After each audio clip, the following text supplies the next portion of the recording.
more like a media availability format. So the three of them will be here. It'll be Gov, the interim dean, JABSA, is that correct, Matthew? And one recipient here.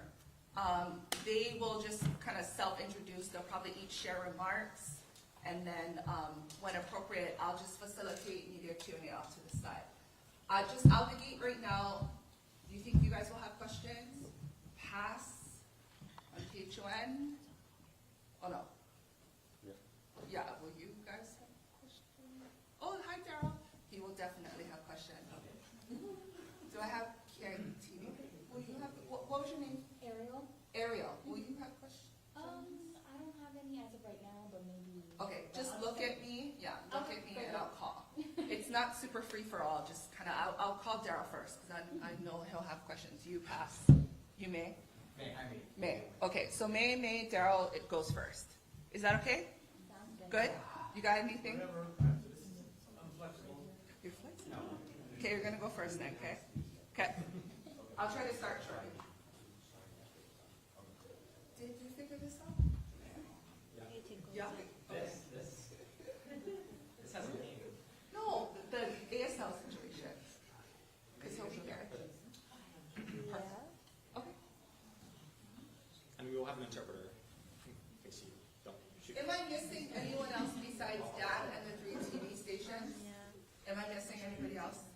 No, so will be. No, so you won't. Okay, yeah.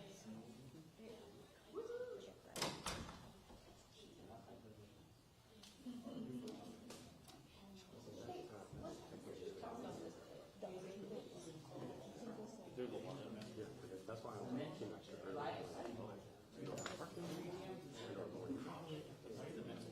Oh, okay. Oh, yeah. The other day they were chatting us up.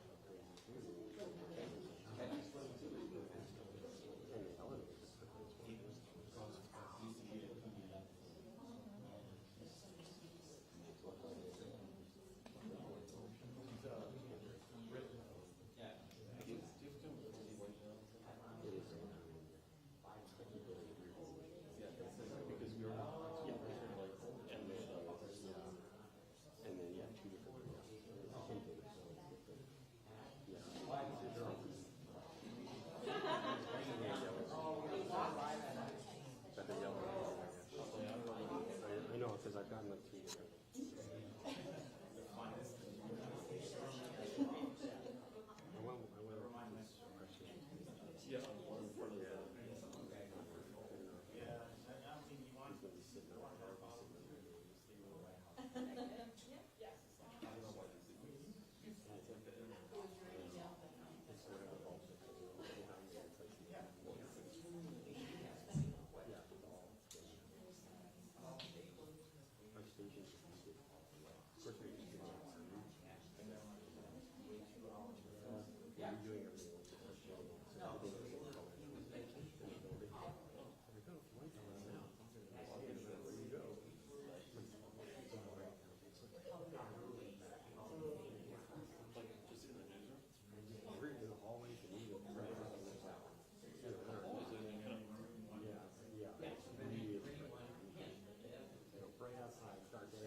Aloha. So thank you guys for coming out. Today we're going to talk a little bit about the Hawaii Healthcare Education Loan Repayment Program, also known as HELP. This program is something special to me as a physician and healthcare provider for my entire adult life in the state of Hawaii. I've seen the challenges that we face to deliver adequate care to our people. There are incredible healthcare disparities amongst some, particularly those who are struggling economically. Our Hawaiian community develops chronic disease an average of 10 years earlier than average, and people who are of Hawaiian descent die 8 years earlier on average because we never have enough health care, and we struggle with so many of these challenges. One of the key lessons we've learned over the years is we simply don't have enough healthcare providers in the places we need them most. So our team has been thinking about this for quite some time. I came to Hawaii to work in Ka'u with the National Health Service Corps, which forgave my medical school debt over the course of 4 years. And so subsequently to that, we have been trying to find a way to essentially model after that program and to expand it, because Hawaii is the health state. So for years, Kelly Withy, who's been one of our leaders at JABSOM, has been working with our team to find a way to adequately finance loan forgiveness for healthcare providers. A couple other points about this. Healthcare provider does not just mean a physician. It means a physician, it means a nurse practitioner, it means a nurse, it means a social worker, it means many disciplines. We took that to heart over the many years as we built this program, and now it's coming to fruition. So today we announced that $30 million in educational loan debt repayment, which was provided by the legislature, so we're particularly thankful to them, has now begun to be deployed. Phase 1 is going to be described today. That's $10 million of this. Year 2 will be $20 million. So we're very thankful to the House and the Senate. We're also thankful to a gentleman named Mark Benioff and his family. Mark Benioff, who is settled in Hawaii and has been a philanthropist beyond anyone's hopes or expectations already, received a phone call from me when it became clear that we had so many applicants for the HELP program that we would be able to actually go beyond our expectation if we had additional resources. And Mr. Benioff, who has an enormously big heart and is worried about healthcare access on the Big Island, said he would be happy to give $5 million additional right away, which expanded our capacity, and our dean will talk about that here in a moment. The program will help us retain and expand our healthcare team statewide by roughly 500 medical personnel. This is going to enhance access to healthcare for 750,000 of our citizens. It's far-reaching. It covers, like I said, any number of healthcare professionals.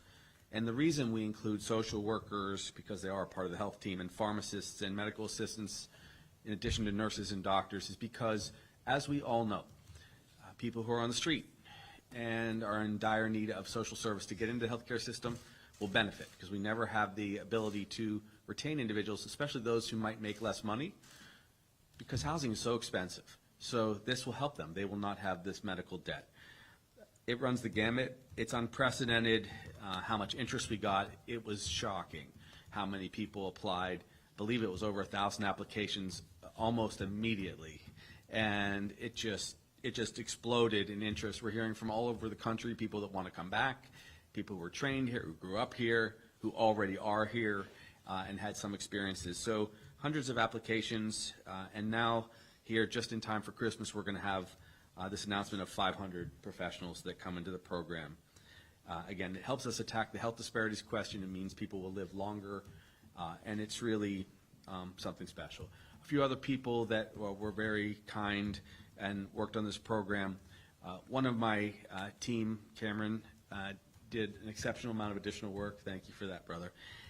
And I just got to say that we want to be the state that has we want to be the first state that has no shortage whatsoever of access to health care. This is our view of universal care, which is everyone actually can find a health care provider.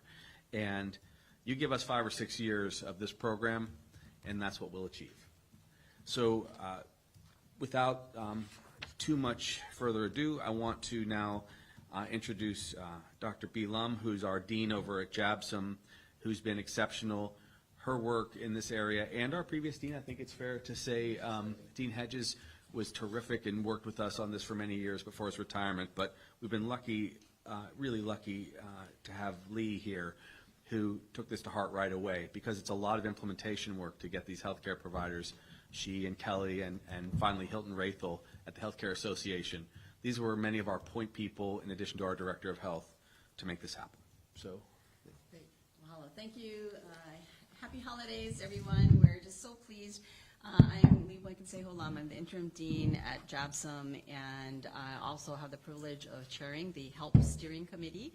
And as the governor mentioned, we have worked really hard to try to design this program that reaches all of our very high demand health professionals. So physicians, nurses, nurse practitioners, behavioral health providers of all types, some of our key technicians that work in the health systems and the hospitals, the people that work in nursing homes, all the areas that really impact the health care, impact the care of our most vulnerable people. So these are the eligible people, and within the first really 4 weeks, we had over 500 applications, and in this next period, which hasn't even quite closed yet, there's over 1,300 applications, and they do come far and wide.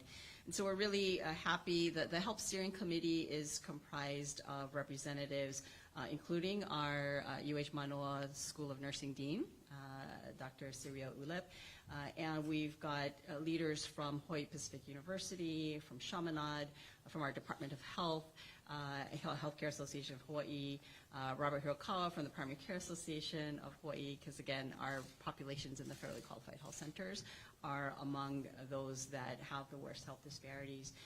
And so we have really, with Dr. Withy, and I must shout out Kelly Withy. So Kelly has run our Hawaii Pacific AHEC for a number of years and is the champion for all things health workforce. They produce a health workforce report, and that combined with the health workforce, the other health worker report from the Healthcare Association of Hawaii, that's how we've been able to more clearly define what is high demand and very, very high demand. We saw this, each of us individually during COVID. Many of you reported on the shortages and the challenges with nursing and social workers and others. And so really happy to report the number of thank you emails that Kelly and I have gotten since the letters went out on Wednesday. Tears of joy, able to stay here in practice. The debt was almost causing them to move. And in many cases, especially among our private practice physicians, they face really difficult decisions on whether they can stay or not because of many things that impact private practice. And even from some of our own JABSOM graduates, born and raised here, dedicated to serving the community, some of them had thoughts of leaving because they just could not afford to practice here. And so these loan repayment amounts, while it doesn't completely wipe out their debt, is a huge sigh of relief and gives them a little bit of breathing room. Some of the debt ranges, are as high as $500,000. Some not as high, but again, when you look at what salaries are and cost of living, it's a lot of debt. Just in the first cohort, over $50 million worth of debt. And this is qualified educational debt. This is not mortgage or house or anything. So just really thankful for the support of the legislature, for the governor and everyone, and so happy to be able to deliver this news on behalf of the steering committee. So. I want to add a point, and then we're going to have John, who's one of our physicians, our state physician leaders, talk about his experience with the program. Remember in COVID when we had a severe shortage of staff, nurses and doctors, and we had to open up a lot of extra wings at the hospitals, and we're so short. We paid $150 million to bring in traveling nurses, physicians, respiratory therapists. Just in that period of time, $150 million, because we had to, like many states, surge our capacity. Had we had a program like this up and running a couple of years ago to the tune of, well, let's call it average of $15 million a year, 10 million this year and 20 million, we would have not had to do that. So you can even see just in kind of from a macroeconomic perspective, getting ahead of our shortage of healthcare professionals will prepare us to deal with crises going forward for much less money, but with providers that know our community already. And that is that's an important perspective to keep, because healthcare is expensive and it's difficult in Hawaii many times to have people understand what our specific needs are culturally, which is why I'm now going to turn to someone who does have those deep understandings of our people, and this is John, who is a local peds physician, and he can tell you about his experience. So happy holidays. I'm John Misailidis. I'm double boarded in internal medicine and pediatrics. I did residency training here 20 years ago, and I'm extremely grateful for the loan repayment, for the legislature, for Governor Green. It impacts my ability to stay here and practice. Just as a background, I worked in the Queen Emma clinics for many years, taking care of the underserved. I trained numerous medical students, residents. I was part of the residency training program. I've volunteered at Papakolea extensively, which is a largely Native Hawaiian community. I love the people here. I love taking care of the people here, and I never want to leave. I've had to consider that several times, given the enormous debt that I had from medical school, and that debt has caused a lot of anxiety and concern because it was so large. This loan repayment is going to relieve that, allow me to stay here, continue to do what I love, and take care of the people that I love as well. John, tell them how much debt you had from medical training. Yes, so I had $250,000 in debt, which I whittled down a little bit, but it's still pretty considerable. So very grateful. So he was 5 years apart, younger, of course, than me. I had $140,000 in debt, which would have calculated out to about $315,000 of payments over the course of 20 years. So you can imagine what $250,000 looks like. I'm sure it'd be well over $400,000. So when healthcare providers get their loans forgiven in this way, it's a magnified benefit, and then hopefully we get someone like John for a lifetime. Yep. Thank you. Okay, we can move to Q&A. Daryl? First. Of the first 500, how many would you say are retained physicians or healthcare providers versus recruited coming in from outside to? Great. So out of the first, so part of that first 500 includes about 40 residents who are in training, and of those, about 10 are on the mainland and are now committed to coming home sooner than they would have. The rest actually are retained providers, and many across the state, and so many more. So the breakdown is about 29% Big Island, 42% Kauai, 17% Maui, 48% Oahu, one on Lanai, in terms of the geographic breakdown. And we've got, a good amount of primary care providers and lots of mental health. In fact, I think the mental health providers outnumber the primary care providers, which is great because we have tremendous need. That was actually, and I'll amplify Dr. Pilum's statement. One of the priorities from the get-go was to not just address the shortage, but also address the focus of our healthcare system. And so Dr. Fink, our esteemed Director of Health, and I put our heads together, and we thought, okay, let's steer things very heavily towards behavioral health, which essentially by definition means mental illness and addiction. And we saw a lot of people struggling during the isolated period of COVID and then the disaster on Maui. So we're committed to the neighbor islands. That was always a passion of mine from my professional experience on the neighbor islands. But Kenny was very instrumental in helping us to focus there. And the nice thing about, and we're describing this help program as the loan forgiveness piece, the loan repayment piece. And then people that have joined this, we think of them as part of our Hawaii Health Corps, which we've been gradually expanding. So when we have moments of crisis, we will additionally call on them first to be volunteers and to support us. They're already going to be in the field. But this say 3-year period, we're going to be very heavy on behavioral health. And in subsequent years, we may find that we need more geriatrics as the population ages, or we might need even more specialists. The unique part about this program is, as compared to the federal program is almost exclusively primary care. Now, we're very heavily on primary care, but Hawaii has shortages in almost every discipline. And so we do have some specialists that we otherwise just don't have in the state.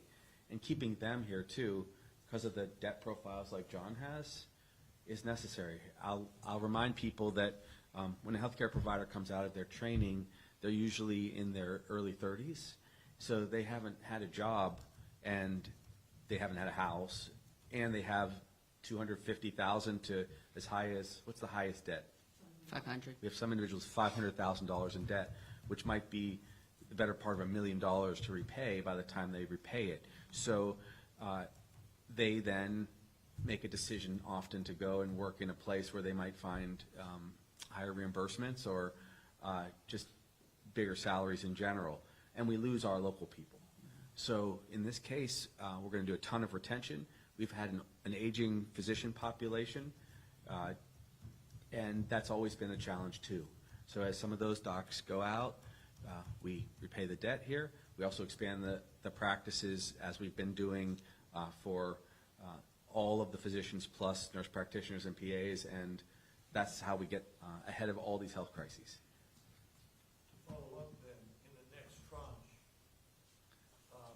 do you see you going out and recruiting for more people to come in? Because we're dealing with a shortage as opposed to, how do you approach the shortage? How do you go out and get people to come who wouldn't even be coming to Hawaii? Sure, that's a great question. And the applications, Dr. Withy's office, they're getting calls constantly. And so I think that, with this first round, our next round will be announced in the July-August timeframe. Applications are still actually open for that. And if we're able to secure more funds, then yeah, we absolutely will focus heavily on the recruitment. The original story that aired in September actually got national attention, and so Dr. Withy's office and the governor have gotten calls, and I think the news of this will similarly garner interest. We've got a lot of our JABSOM grads who are not residents, who are 10 to 15 years, and that's really usually when they decide to maybe come home because their parents are aging. But in many cases, it's actually really, really difficult to get them home. And so we do hope, and we'll be making, announcements through, with all of, nursing has their network, we've got our network, many others. So that's how we'll be helping to recruit. Thank you. What we envision, and so the first year, it was easier to communicate locally, of course, but now people are aware of it. And I do get cold calls to my cell phone from the mainland. I'm a resident. Can I come to Hawaii and have my debt forgiven if I commit? Our commitment is a minimum of 2 years, and it's also individuals have to be committed to serving at least 30% of the population that are Medicare or Medicaid that have additional needs, although almost our entire state, every region of our state classifies in that way. There are very few specialties, if any, that we don't have some need to help with. So I think my team has begun to describe me as kind of the healthcare recruiter in chief, because I get to talk at a lot of health conferences like our dean and like Kelly, and when we can put this out in front of people, remember it's going to double next year. It goes from 10 million to 20 million, and then we intend to ask for $20 million a year going forward. It does garner a lot of attention, especially from states where it's become less appealing to practice for some providers. Hawaii doesn't get in between healthcare providers and their patients in the way that some other states do. As we've seen, some states are really kind of interceding in what physicians can choose to do with their patients. And I think that makes us an attractive place to practice. It's just really the high cost of living. That has been our biggest barrier. Yeah, and housing is that largest piece of the high cost of living. So now as we erase the debt ranges, the grants range widely depending on how much people owed. The highest amount of loan repayment a person can get is $50,000 per year. We have some people just getting a few $1,000s, correct? And then we even will help some people who are part-time healthcare providers, but they, of course, get just part of a grant.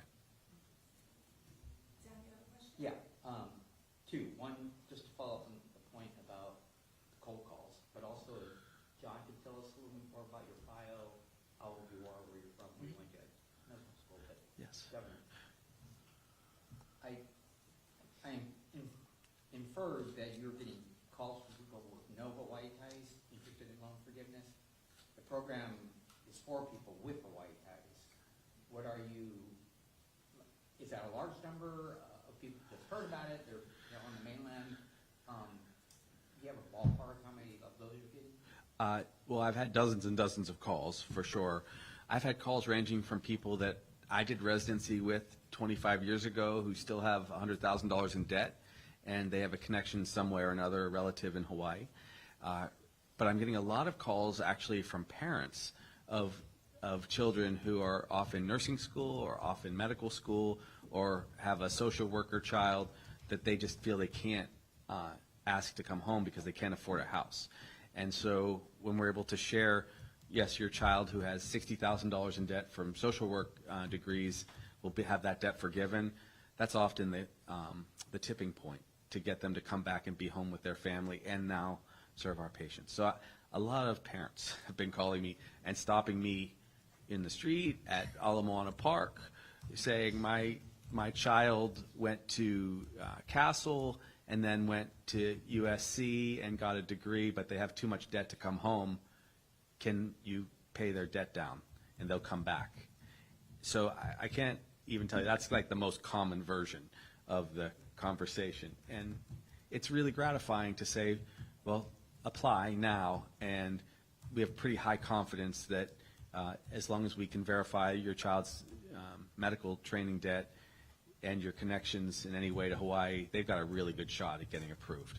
And an even better shot, although we've approved a lot of people, an even better shot next year when we have twice as much money. As Mark Benioff shared with me, we hope that, so his focus, the additional monies he gave us enabled us to expand extra on Big Island. So Big Island has got an even higher proportion this first tranche of money because there's an extra $5 million suddenly to support the program. He's very supportive of Hilo Hospital and the community health centers over there, and now this program. He and I will be reaching out to other people that have significant net worth to support this program, because this program helps everybody. This is one of those programs that everyone needs health care. Everyone's got a parent or a child that needs health care. So we want to have more providers than we've ever had before. For the follow-up? Oh, yeah. Age where you went to school? Sure. So, yeah, I grew up in California. I went to medical school in New York, and then I came here for residency training. 52. Jackson? For residency, correct. Internal medicine and pediatrics, and really fell in love with the people here. I love the multicultural aspect of it, and I love the local culture, particularly Native Hawaiian culture. So I got very involved in that, and wanted to take care of the people here and stay, and had that opportunity at Queen Emma Clinics for many years, taking care of the underserved. So I'm extremely grateful to be here. I love it here, and I'm grateful that I'm going to be able to stay and practice for the rest of my career because of this loan repayment's really going to help. There were a couple other programs that we so some of our providers said, well, like, I paid my loans back, is there something else we can do? And so there have been other programs that we've been implementing. For instance, we have some resources that we had to those who were training our trainers. They were providing externships and Preceptor health credit precept. program. Yeah, so we have a tax credit, I think it was a $5,000 tax credit for people who are preceptors, because you have to train, all of us that go into healthcare, and it's a pretty labor-intensive venture. But we are really excited that the health centers are highly involved, but everybody. We learned a lot of lessons about our healthcare shortage over the years, and it's that there's no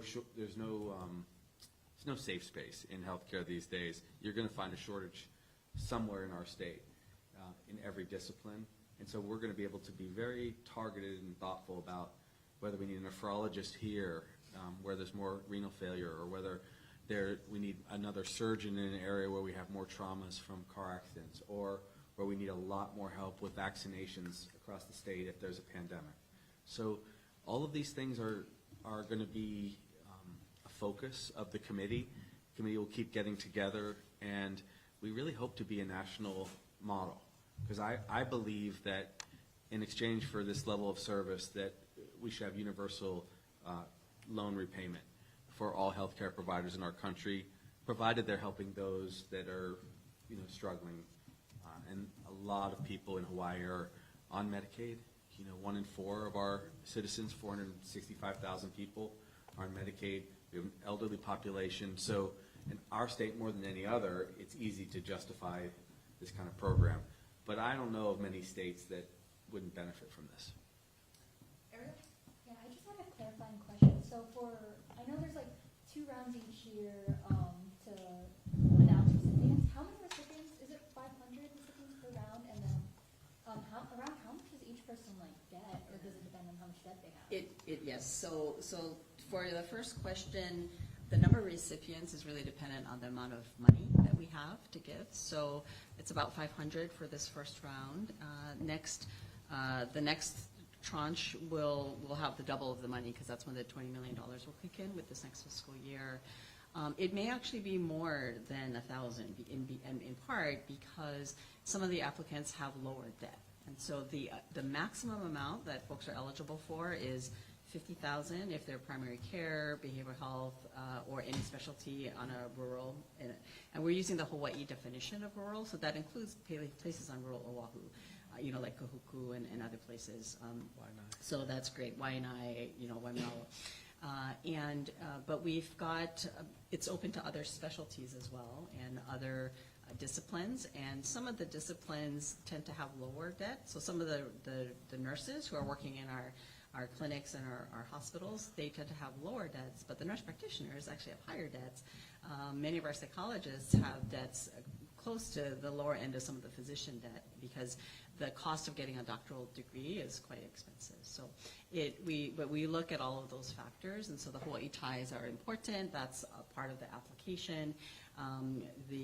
They're verified that they in fact do take at least 30% public insurance. There's a bunch of verification that goes on, and then we kind of look at our highest priority criteria and work our way down from there. So Read some of these numbers of debt so they have an idea of. Yeah, so again, the physician debt ranges from $100,000 to about $500,000. But we've got some psychologists with debts, again, in the 120s and the 130s. Here's someone, 141, 192,000. We've got a psychologist with $365,000 of debt. So it really depends where you go to school.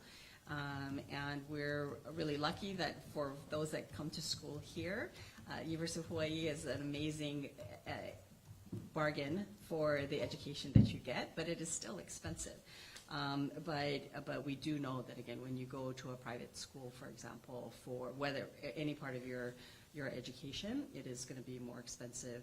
But we've got some, registered nurses who are in the low 100,000s, and we've got folks that are, some of our important technicians that have lesser debt, but they also have much lesser salaries. And so, any amount of debt in this economy is significant and adds to the stress and to we're seeing in the healthcare sphere some people who are well qualified who are actually leaving the healthcare sector to work in another sector because the pay is better. And we just can't afford that. Our hospitals can't run, our nursing homes can't run, we can't transfer people in and out. So this is really helpful. We had couple compounding problems from COVID. There were additional retirements because of burnout and fatigue.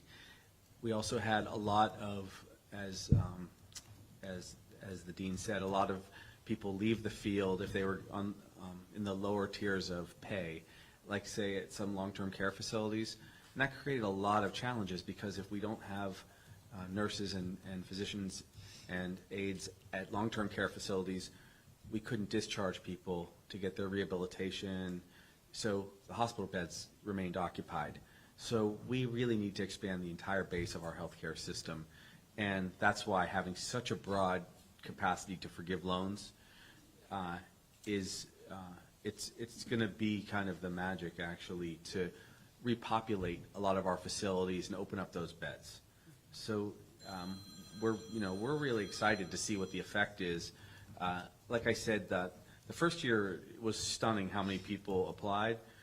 I think we're going to see an enormous uptick in people that choose Hawaii over other states in the coming years. So we're bracing ourselves for that in a positive way.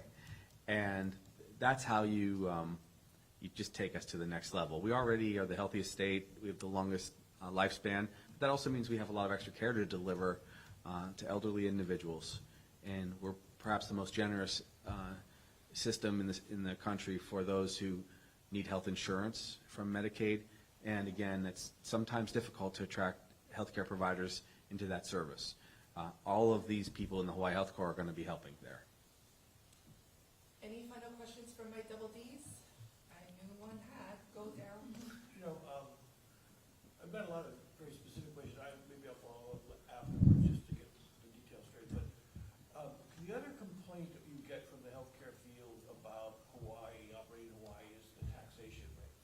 You know, they want excise tax exemptions, they want, and so on.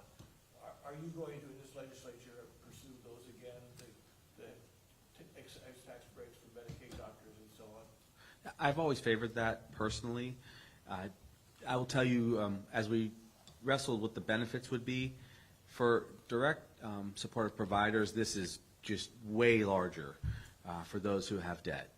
For people who already are well established in their practice, this doesn't impact that as much, except that the way the health system works now is when you bring on extra providers into your practice, it generates a lot more money because we have the medical home model that's often used. So that's also going to help increase revenues pretty dramatically. Right now, about 10 to 15% of patients don't assign themselves or choose a healthcare provider because they can't find one. But the insurers are willing to pay for their care in these systems. So when you add one of these younger providers, perhaps, into your practice, it will really ramp up revenue. And it will help us on many levels. But yes, that's important. We also talked about reimbursements this year. One of the key initiatives we funded already, and I do want to give extra credit again to Hilton Rathel at the Healthcare Association. We amped reimbursements for Medicaid up to Medicare for primary care across the board.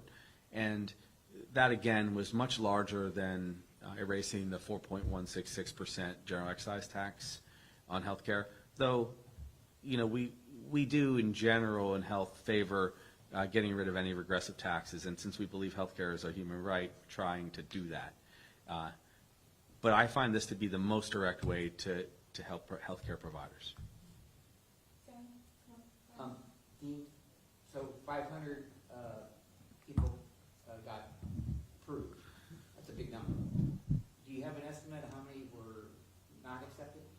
So the deferred, we're saying deferred because there is a second tranche, is over 900. We're about 900 right now. That's deferred. So again, we're anticipating double the amount of money, and because a lot of this first tranche had many individuals with very high debt, those 100 to 200, 300,000. So far, what we've seen with the 900 that are deferred, there's a higher proportion with smaller amounts of debt. So we're basically hoping that double the money will be able to go further.